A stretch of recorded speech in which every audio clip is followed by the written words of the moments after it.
Atlantic মহাসাগরের বুক চিরে এগিয়ে চলছিল আমেরিকার নৌবাহিনীর আধুনিক যুদ্ধজাহাজ ইউএসএস ডোয়াইট ডি আইজেনহাওয়ার।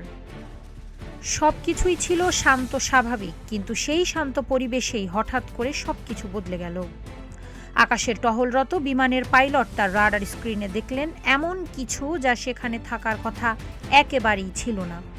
এটি ছিল এক বিশাল রুশ পারমাণবিক সাবমেরিন, যা সরাসরি তাদের দিকেই এগিয়ে আসছিল।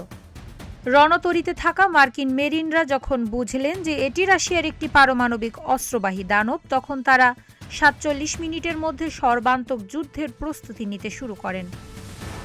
ন্যাটো বাহিনী তাকে ঘিরে ফেলার পরও সেই রুশ সাবমেরিন ভয় না পেয়ে উল্টো মিসাইল লক করার দুঃসাহস দেখায়।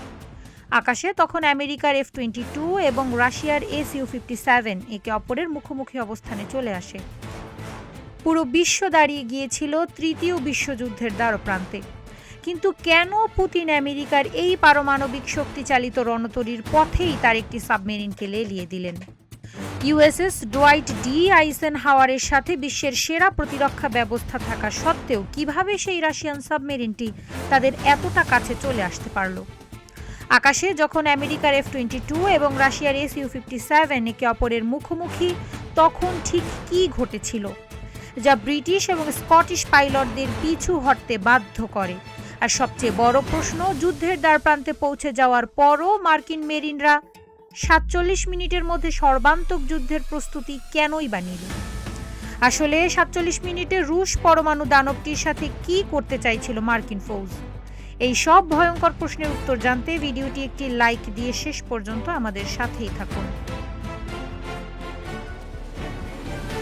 এই শ্বাসরুদ্ধকর নাটকের প্রেক্ষাপট ছিল অত্যন্ত গুরুত্বপূর্ণ।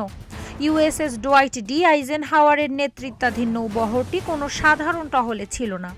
তাদের মিশন ছিল উত্তর আটলান্টিকের একটি কৌশলগতভাবে গুরুত্বপূর্ণ সামরিক রোড ক্যাপ সম্পূর্ণ নিরাপদে রাখা, যা GIUK ক্যাপ নামে সর্বাধিক পরিচিত।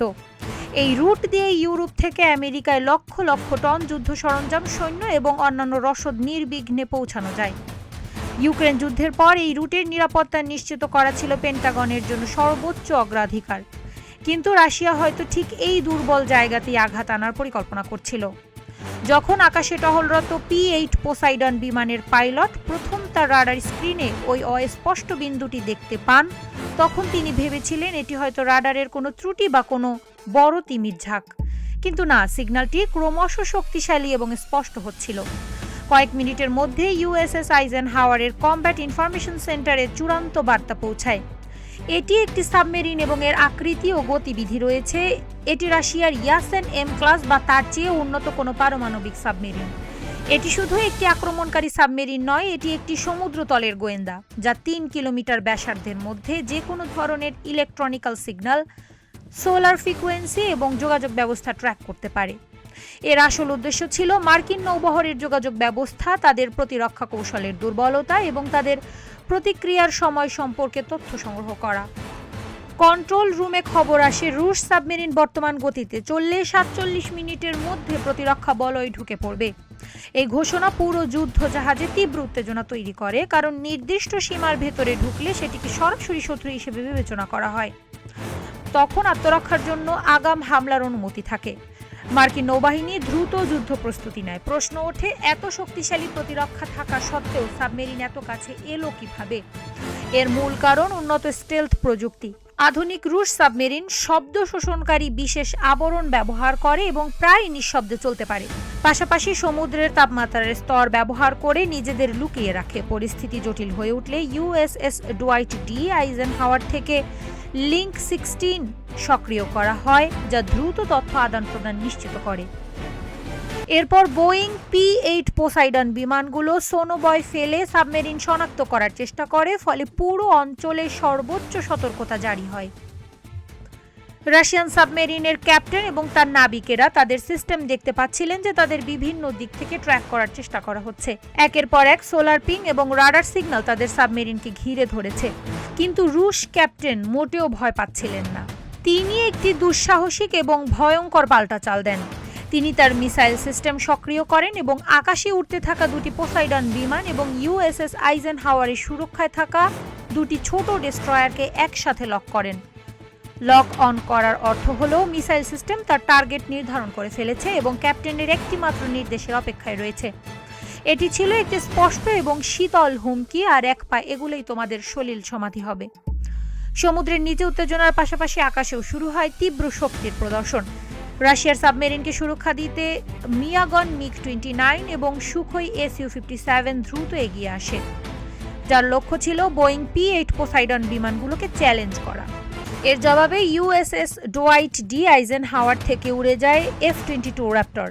আকাশে দুই পরাশক্তির আধুনিক যুদ্ধ বিমান মুখোমুখি অবস্থানে পৌঁছালে পরিস্থিতি চরম উত্তেজনায় রূপ নেয়। সামান্য ভুলেই বড় সংঘাত শুরু হতে পারত। তবে শেষ মুহূর্তে ওয়াশিংটন ও মস্কোর নির্দেশে উত্তেজনা কমানো হয়। বিশেষ করে যোগাযোগ ব্যবস্থার মাধ্যমে দুই পক্ষ সরাসরি কথা বলে ভুল বোঝাবুঝি দূর করে। রাশিয়া তাদের মিসাইল ব্যবস্থা নিষ্ক্রিয় করে এবং সাবমেরিন সরে যায়। একইভাবে যুদ্ধবিমানগুলো আক্রমণাত্মক অবস্থান ছেড়ে ঘাঁটিতে ফিরে যায়। এতে সম্ভাব্য বড় সংঘাত এড়ানো সম্ভব হয়। কিন্তু সবচেয়ে আশ্চর্যের বিষয় হলো যে ঘটনাটি পুরো বিশ্বকে একটি পারমাণবিক যুদ্ধের দ্বারপ্রান্তে নিয়ে গিয়েছিল, সেই ঘটনার কোনো খবরই আমেরিকান CNN, ফক্স নিউজ বা নিউ ইয়র্ক টাইমসের মতো কোনো প্রধান সংবাদ মাধ্যমে প্রচার হয়নি। কেন এই ভয়ঙ্কর ঘটনাটি বিশ্ববাসীর কাছ থেকে লুকিয়ে রাখা হলো? এর প্রধান কারণ, পেন্টাগন চায়নি যে বিশ্ববাসী জানুক একটি রাশিয়ান সাবমেরিন তাদের সবচেয়ে সুরক্ষিত নৌবহরের এতটা কাছে চলে আসতে পেরেছে। এটি তাদের $বিলিয়ন প্রতিরক্ষা ব্যবস্থার একটি বড় দুর্বলতাকে প্রকাশ করে দিত। তাছাড়া তারা এই ঘটনাকে কেন্দ্র করে কোনো রাজনৈতিক বিতর্ক বা জনগণের মধ্যে অহেতুক আতঙ্ক তৈরি করতে চাননি। তাই যে ঘটনাটি তৃতীয় বিশ্বযুদ্ধের সূচনা করতে পারত তা নীরবে ইতিহাসের পাতায় ছাপা পড়ে যায়। এই ঘটনা প্রমাণ করে ক্ষমতা প্রদর্শনের চেষ্টা এবং পারস্পরিক অবিশ্বাস কিভাবে একটি বিশ্বকে পারমাণবিক যুদ্ধের দ্বারপ্রান্তে নিয়ে যেতে পারে। শেষ মুহূর্তের বিচক্ষণতা হয়তো বিপর্যয় এড়াতে পেরেছে, কিন্তু উত্তর আটলান্টিকের শান্ত নীল জলের নিচে আজও দুই পরাশক্তির সেই পুরনো স্নায়ুযুদ্ধ চলছে, আরও নীরবে, আরও গভীরে এবং আরও ভয়ঙ্করভাবে। এখন প্রশ্ন আপনাদের কাছে, আপনারা কি মনে করেন রাশিয়ার এই পদক্ষেপ আমেরিকার শক্তি প্রদর্শন করার জন্য একটি ইচ্ছাকৃত উস্কানি ছিল?